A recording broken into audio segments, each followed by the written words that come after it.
स्वागत करावं.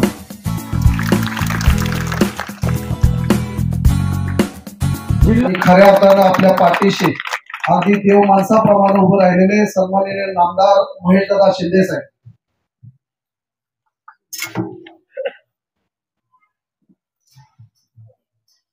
आधी बोलायचं प्रयोजन एवढ्यासाठी, एवढे सगळे बघितल्यानंतर आपलं भविष्य आपल्याला कळलंय बाबा.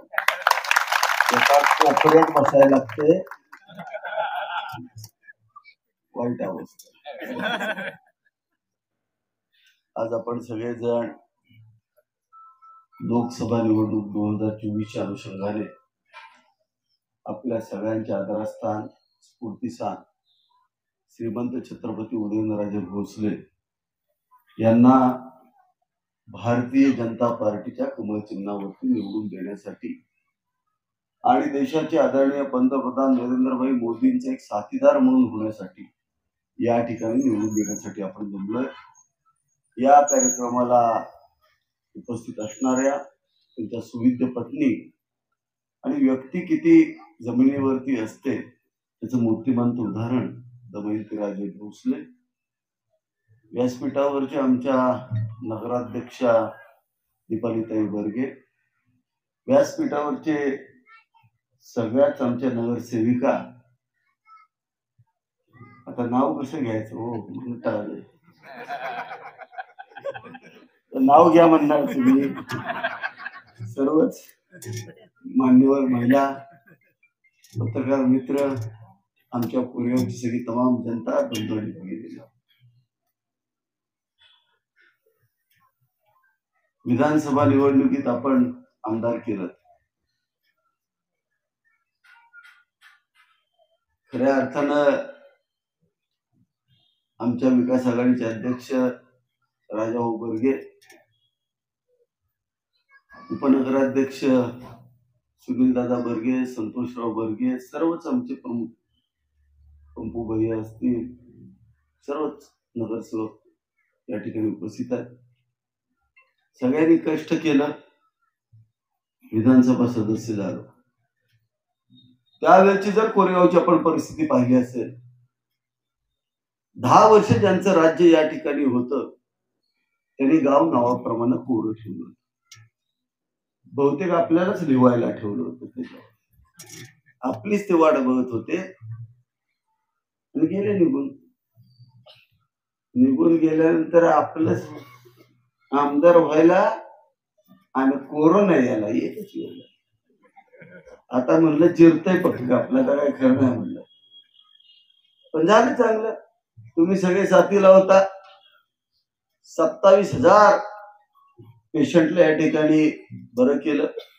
खऱ्या अर्थानं पहिल्यांदा मला कळलं माझी बायको डॉक्टर आहे.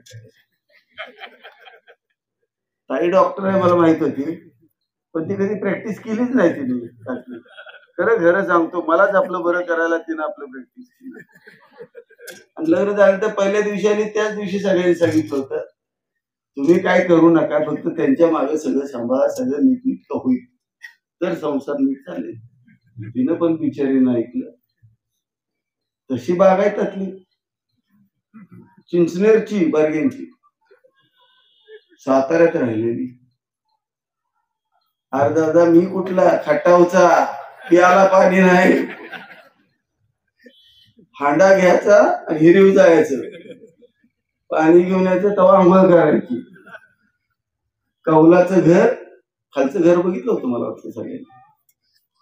कौलाचं घर आपलं साधं होतं, साधा माणूस होतो, पण काम गंडलं होतं त्यांचं. आपल्या पदरात, आमचं नाही त्यांचं गंडलं होतं, आमच्या पदरात पडलं होतं, आपलं बरं वाटलं होतं. राणी साहेब, आमच्याकडे माझ्यासारखी 700-800 पोरं आहेत, त्यांची अजून लग्न झाली नाही. माझे क्लासमेट विद्या येत आहेत, प्रतीक्षेतात आप कतार में है. असली आमची परिस्थिती. नाली बिचारी टिकली, पण नशीब आहे. पण झालं व्यवस्थित सगळं.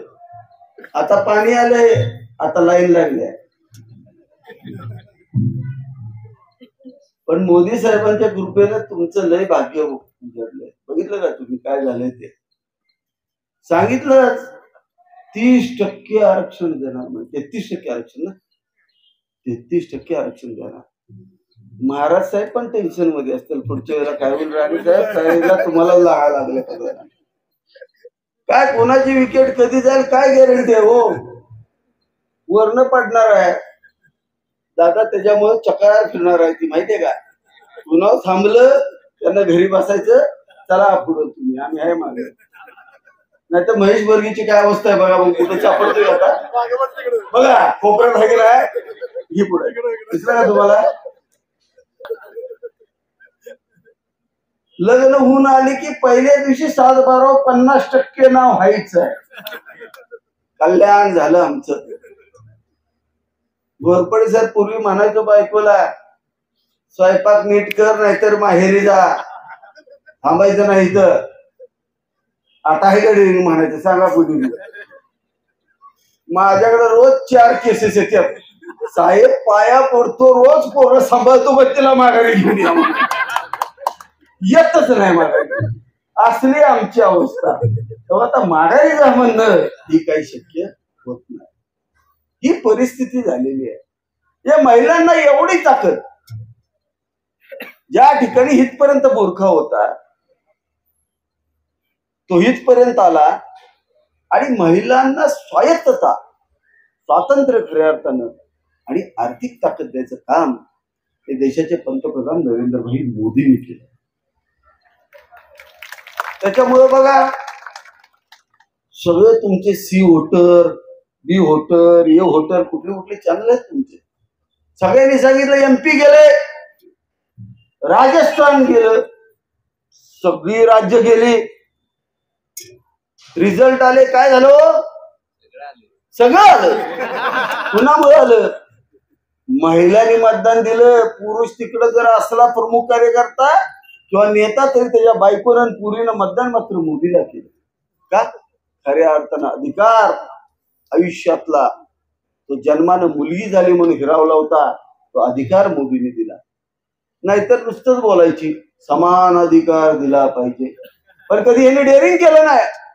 महिलांना पण संसदेमध्ये प्रतिनिधित्व दिलं पाहिजे, आणि त्या पण संसदेत आणि विधानसभेत आल्या पाहिजे. एवढं डेअरिंग कुठल्याही पक्षानं केलं नाही. प्रथमतः या राष्ट्राचे पंतप्रधान आदरणीय नरेंद्रभाई मोदींनी हे बिल पास केलं, त्याबद्दल पहिल्यांदा त्याचं अभिनंदन आपण सगळ्यांनी केलं पाहिजे. प्रचंड मोठी शक्ती दिली, नारी शक्ती दिली, नारी सन्मान केला. आपल्या सगळ्यांना माहिती आहे, एवढ्या प्रचंड मोठ्या प्रमाणावरती आज रस्ते या ठिकाणी केले जातात. कोरेगाव शहराची काय अवस्था होती, या राज्याचे मुख्यमंत्री आदरणीय एकनाथजी शिंदे साहेब आणि उपमुख्यमंत्री देवेंद्र फडणवीस साहेबांच्या माध्यमातून सुमारे 500 कोटीचा निधी या नगरपंचायतीमध्ये आला. याच्यापूर्वी 10 लाख आले तर आले भूर, गेलं भूर, पडलं कुठे कुणालाच कळायचं नाही, नुसतं कागदावच. डांबरी झालं तर डांबर गायब, खडी जागेव. एवढं सगळं वाटोळं केलेलं हे 10 वर्षाचं. आता त्यांच्या नेत्यांना माहिती बी होतं, पण एवढं कसलं प्रेम आहे आम्हाला कळलं नाही. पुन्हा फिरून उरावरती जिल्ह्याच्या घालायचा प्रयत्न चाललाय. आज कोरेगावची पाणी योजना पण मंजूर केली. संपूर्ण कोरेगाव मतदारसंघामध्ये सिंचनाच्या पाण्याचा प्रश्न सोडवण्याचा प्रयत्न केला. मुख्यमंत्र्यांच्या दालनात जी 31 जानेवारीला बैठक झाली, त्याच्यामध्ये भाडळ खोऱ्याला आणि कोरेगावचा उर्वरित जो भाग आहे त्या भागाला 1 TMC पाणी इतिहासात पहिल्यांदा मंजूर करून देण्याचं काम आम्ही केलं. आज या योजनाला 2,500 कोटीची सुप्रमा या ठिकाणी मिळणार आहे. सगळी प्रोसेस पूर्ण झाल्या. ते खातं माझ्याकडे आहे. कृष्णा खात्याचा मी उपाध्यक्ष आहे, त्यामुळं हे सगळ्या मंजुऱ्या माझ्याकडेच आहेत. हे सगळं होणार. महत्वाचा प्रश्न आमच्या कोरेगावचा कुठला असेल तो पिण्याच्या पाण्याचा आहे. फार जुनी योजना आहे. आता ही योजना मंजूर झालेली आहे, त्याचं प्रत्यक्षात काम चालू झालंय. येत्या 8 महिन्याच्या आत ही योजना पूर्ण करून 24/7 करणार आणि महाराष्ट्रातलं एकमेव कोरेगाव शहर असेल ज्याच्यामध्ये सगळ्यात कमी पाणीपट्टीमध्ये जास्तीत जास्त पाणी पुरवणारे हे शहर असेल, अशा पद्धतीची रचना आम्ही केली. 1.2 मेगावॅट सोलार पॉवर प्रोजेक्ट उभा केलाय, त्याची उभारणी चालू आहे, आपण जाऊन बघू शकता. आणि त्याच्यामुळे येणाऱ्या पाण्याला लाईट बिल नसल्यामुळं अगदी स्वस्त पाणी या कोरेगाव शहराला मिळतंय. हा आपला भाग आहे, हा भाग चांगला झाला पाहिजे.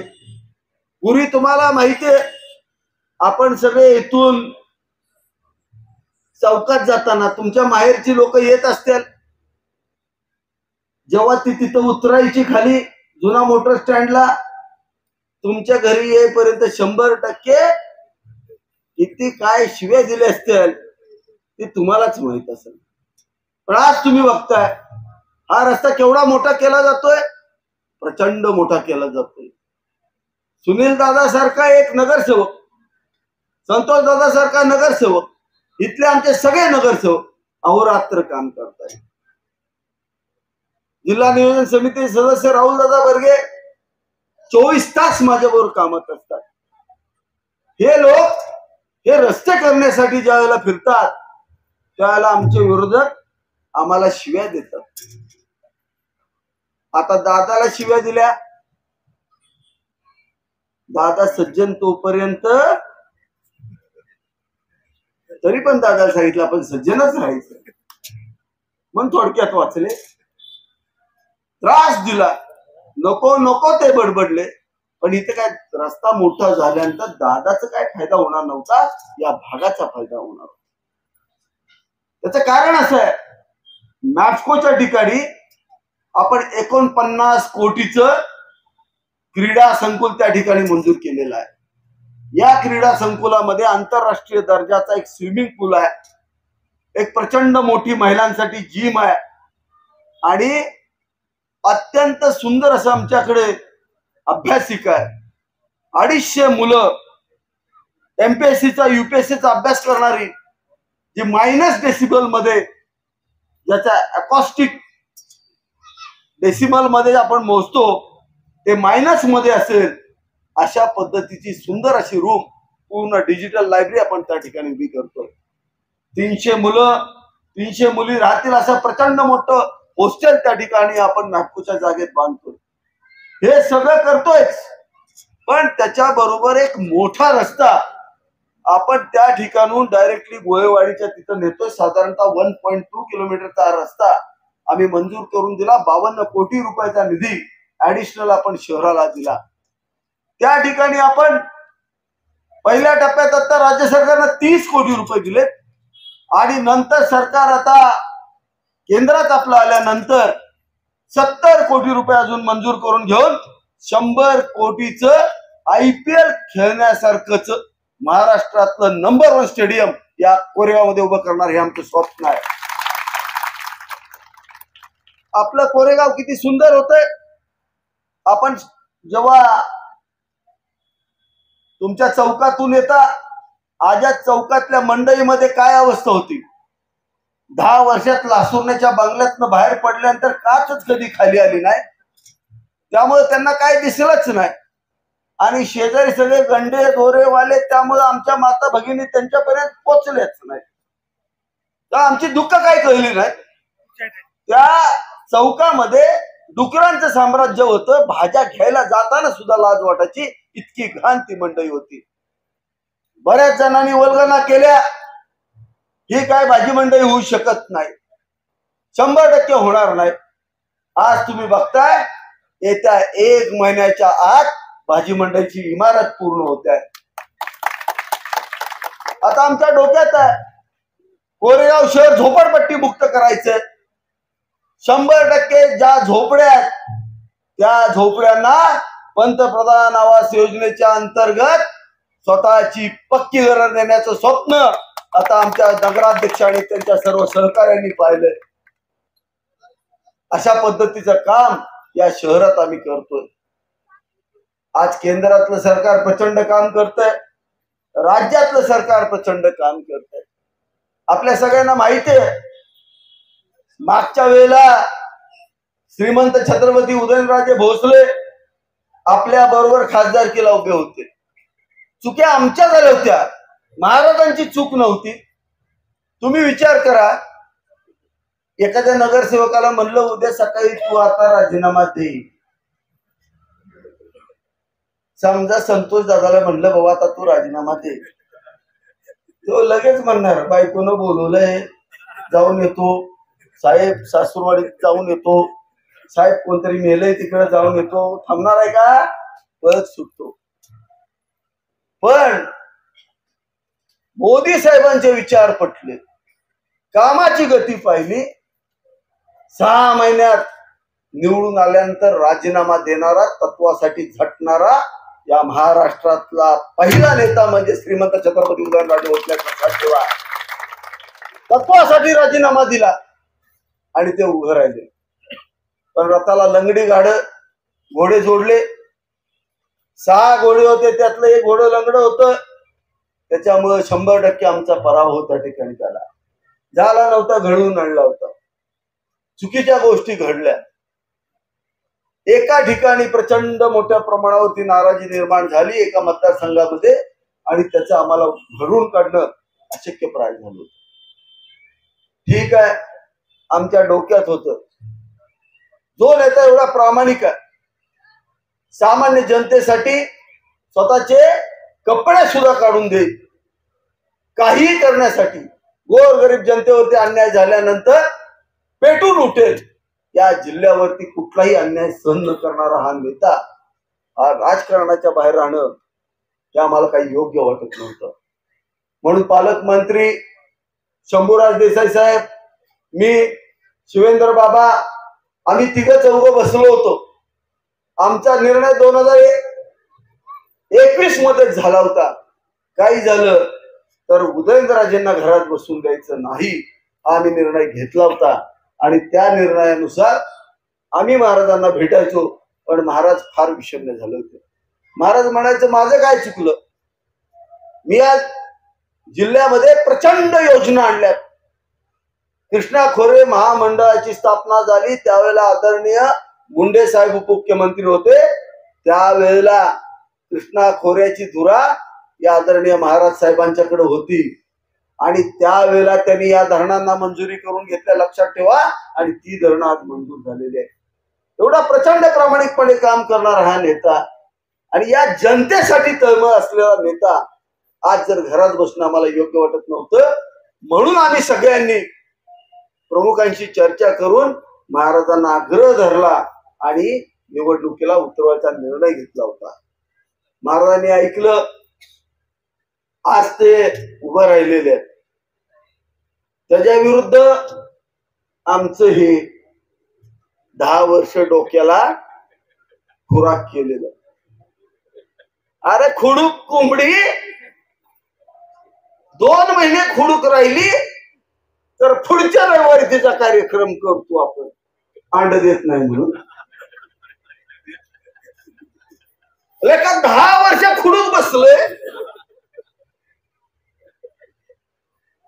मग ह्याचं काय करायचं? कार्यक्रम करायचा. साधी गोष्ट आहे. आणि मी परवा पण सांगितलं होतं, इर्जिक झाल्यावर आम्ही खंडोबाला कोंबडा सोडतो. खंडोबाला सोडताना कोंबडा कसा सोडतो? मसुबाला कोंबडा सोडतो गावातल्या, माहिती रानातल्या. आता राणी महाराजांनी कळणार नाही आपलं गावठी आहे. पर हम क्या करते हैं, हमारा खेती का काम होने के बाद हम थोड़ा एक हमारी कोमड़ी रहती है उसको छोड़ देते हैं उधर, मुर्गी मुर्गी, हाँ हमारा हिंदी ऐसा है, तो मुर्गी छोड़ते हम लोग. काय आपले सगळे दोस्त मुसलमानाचे आहेत, त्यामुळे आपलं असंच असतं. सगळे दोस्त सहित आहे तुझ्यामुळे का भी. तो हम मुर्गी को छोड़ते हैं, लेकिन हम बहुत चालू है. मुर्गी को छोड़ते समय उसको क्या करते हैं, नाड़ी बांध के उसको छोड़ देते हैं. ताकि वो छूट जाएगी तो आगे जाके उसको पकड़ के उसको काट देंगे। ऐसी छोड़ेंगे तो चली जाएगी। हम बचपन में करते थे, अभी ऐसा ही की है। 4,000 कोटीचा घोटाळा पकडूनच आणलाय, असं सोडलंय मोकळं. त्याला वाटलं सुटलं मोकळं, पाडलं की सुटलं मोकळं. नाही नाही, पाडल्या मोकळं सुटतोय तेव्हा. वर सगळंच घेऊन आलोय. परवा मी म्हणलो 4,000 कोटीचा घोटाळा केलाय. आमचे पत्रकार मित्र पण 1 मिनिट स्तब्ध झाली. काय बोलायला लागले, ह्याला काय कळतंय का? आणि त्यानं सांगितलं, आता बोलायला लय हुशार आहे तो पोपट सोळसकर. काय म्हणला, तो आमदार बालिश बुद्धीचा आहे. म्हणले आम्ही घोटाळाच केला नाही. सिद्ध झाला तर काय करू म्हणले, संन्यास घेऊ. ही ऍफिडेव्हिट कोणाचं आहे? आता त्यांचं ऍफिडेव्हिट आहे इलेक्शन मधलं. बघा, शशिकांत शिंदेनी ऍफिडेव्हिट इलेक्शन मध्ये लोकसभेचं भरलेलं ऍफिडेव्हिट आहे. त्याच्यामध्ये त्यांच्या गुन्ह्याची माहिती त्यांनी भरलेली आहे. याची प्रत तुम्हाला संकेतस्थळावरती मिळेल किंवा आपण आपल्या हातात आत्ता जाताना घेऊन वाचायचं. माझ्या माता भगिनींनी त्याच्यामध्ये लक्ष घातलं पाहिजे. त्याचं कारण त्यांनी सांगितलं मी घोटाळाच केला नाही. अरे माणसं घोटाळा करते ती एखादा रस्ता खाते ती रे, थोडंफार इकडं तिकडं हाणते ती, एखाद्या इमारतीत इकडं तिकडं करते ती. पण यानं कशाचा घोटाळा केला आहे? मुतारीचा घोटाळा केला का? मुतारीच्या घोटाळ्यानं केला म्हणून ह्याच्या आता तुतारी दिली. आता तुम्ही मला सांगा, त्यानंच लिहलंय, मी नाही. काय लिहिलंय? मुंबई कृषी उत्पन्न बाजार समिती वाशी येथील निविदा प्रक्रियेत झालेले नूतनीकरण, मुदतवाढ यामध्ये संचालक व अधिकारी यांनी केलेल्या अनियमितता व भ्रष्टाचाराबाबत व नियमबाह्य पद्धतीने प्रसाधन गृहे भाडे तत्वावरती दिले. आता प्रसाधन गृह म्हणजे कसा, जरा सज्जन शाळा आपल्याकडे त्याला म्हणतात मुतारी. कलम कुठले लावले? वकील आहेत आमचे, वकील साहेब. वकील साहेब तुमचं जरा काढून बघा. भारतीय दंड संहिता 406, 409, 420, 420 आरोपी. आपण म्हणतो ना काल्याला लय 420 आहे. आता सरकारच म्हणते, म्हणजे न्यायालय म्हणते 420 आहे. आणि 13-2 त्यातले 2 गुन्हे हे लाईफ लागणारे प्रचंड चुकीचे गुन्हे, फार वाईट गुन्हे. असे गुन्हे कोणावरती असत नाही. राजकीय जीवनामध्ये गुन्हे वाईट असतात. पुन्हा म्हणले 1 रुपयाचा लाभ दिला असला तर राजकारणात संन्यास घेईल. हा न्यायालयातला त्यांचा पुरावा आहे. त्याच्यामध्ये त्यांनी म्हणले आमदार शशिकांत शिंदे फळे फुले भाजीपाला खरेदी विक्री संस्था हुंगाव वाशीच्या बाजारपेठेत मार्केटला एक गाळा केवढ्यात घेतलाय माझ्या माता भगिनींना सांगतो, 1,06,500 रुपये. किस्तो पैसे दिलं बा. मुंबईत गाळा 1,06,500 रुपया. काय करता रे तुम्ही नगराध्यक्ष नगरसेवक? लेखानो चौकात 10-15 लाख रुपयाला स्क्वेअर फूट मिळत नाही कोरेगावात. वाशीपेक्षा जास्त दर आहेत का तुमचे? काय लेखानो, लाभार्थी इथंच सापडलाय आणि त्याच्या पुढचं काढलं तर ह्याच्या कुटुंबात किती गाळे दिले ते माहितीये का? 44. आता हे गाळे कुणाचे द्यायचेत कुणाला? जो सामान्य शेतकरी, जो कष्टकरी, जो आपल्या शेतामध्ये शेतीमाल पिकवतो. आमच्याकडे फडके आहे ना, आमचा फडके दादा आहे. तो ज्या पद्धतीनं, आम्ही ज्या पद्धतीनं काम करतो त्या पद्धतीनं प्रत्येक गावामध्ये छोटे छोटे शेतकरी या ठिकाणी तरकारी करतात. रोज त्याची बायको आणि तो कष्ट करून रोज वांगी तोडतो, गवारी तोडतो, सगळं तोडतो. हे एका बाचक्यात बांधतो. गावातनं गाडी निघते त्याच्यात टाकतो आणि ते वाशी मार्केटला जात. हे 18 विश्व दारिद्र्य असलेले नेते त्याच्यावरती 20% कमिशन घेतात. आमच्या शेतकऱ्याला एवढं कष्ट करून मिळतात किती? 500 रुपये. आणि ह्यांना कमिशनचे मिळतात किती? 2000 रुपये. का? कष्ट त्यांनी केलंय. वाशी मार्केटमध्ये बसलेत, गाये घेतलेत, म्हणून ही अवस्था. सरकारने नियम केला होता, जे शेतकऱ्यांना स्वतःचा माल त्या ठिकाणी विकता येईल, ज्या शेतकऱ्याच्या पुत्राला मुलाला स्वतःचा शेतीमाल त्या वाशी बाजारपेठेत विकायचा असेल त्याला त्या ठिकाणी गाळा दिला पाहिजे. ह्यांच्या कुटुंबाने 44 गाळे, ज्याची मार्केटची आजची किंमत किमान 320 कोटी रुपये आहे आणि संपूर्ण 466 गायाची किंमत 4000 कोटी रुपये आहे, याच्यात त्यांनी घोटाळा केला. आम्ही काही चुकीचं बोललो? आम्ही सत्य बोललो. मग गोरगरिबाचं खाते, मुतारीत खाते, आता खासदार केलं जाऊन काय खाणार? बोलायला नको. त्यामुळे सावध राहा. आपल्याला गुन्हा माहिती आहेत, बाहेरच्यांना गुन्हा माहित नाही. त्यामुळं बाहेरच्या सुद्धा पाहुण्यांना सांगा, नाही तर मोदीला तुम्ही इथं मत द्याल, तुमचा भाव तिकडं फिफी फिफी फिपानी करत बसेल. तसलं चालणार नाही. आज तुमच्या सगळ्यांच्या कॉलनीमध्ये रस्ते कसे झालेत? 8वा पलीकडच्या कॉलनीमध्ये काय अवस्था होती? सगळं टॉयलेटचं पाणी त्या खड्ड्यात जायचं आणि दरवर्षी दर 3 महिन्याला नगरसेवक आमचे टँक मध्ये घालायचे आणि बाहेर सोडून यायचे. आज काय परिस्थिती आहे? ते अजून किरकोळ शहर दिसतंय.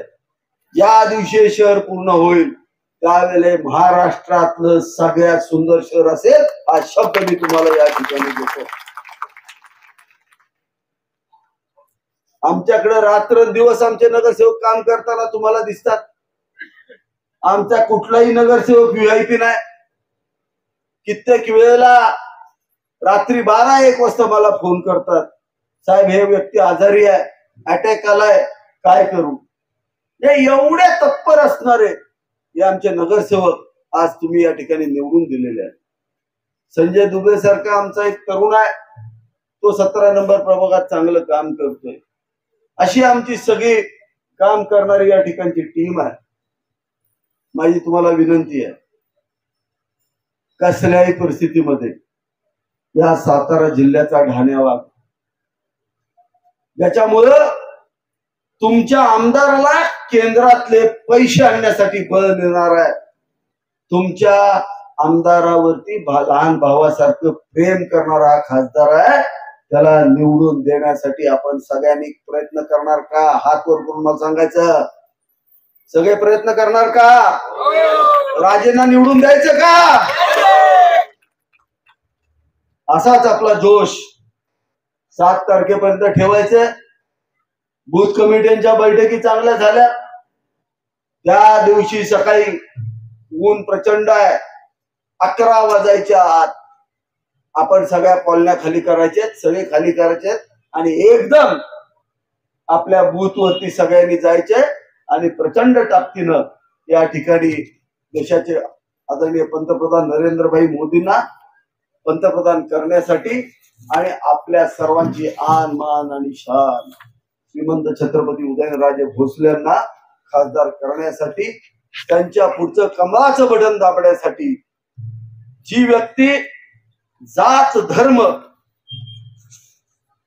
गरिबी आणि श्रीमंतीच्या पलीकडे गेलेलं हे व्यक्तिमत्व, याला खासदार करण्यासाठी सगळ्यांनी बाहेर पडावं असं आपण सर्वांना आवाहन करतो. मला अजून एक सभा असल्यामुळं पटकन जायचे, तसा मी पाहुणा आहे म्हणून मी पहिल्यांदा बोललो. सवय लागून घेतली पाहिजे इथनं पुढे. त्यामुळं मला तुम्ही सगळ्यांनी बोलायची संधी दिल्याबद्दल धन्यवाद देतो आणि थांबतो. रामकृष्ण.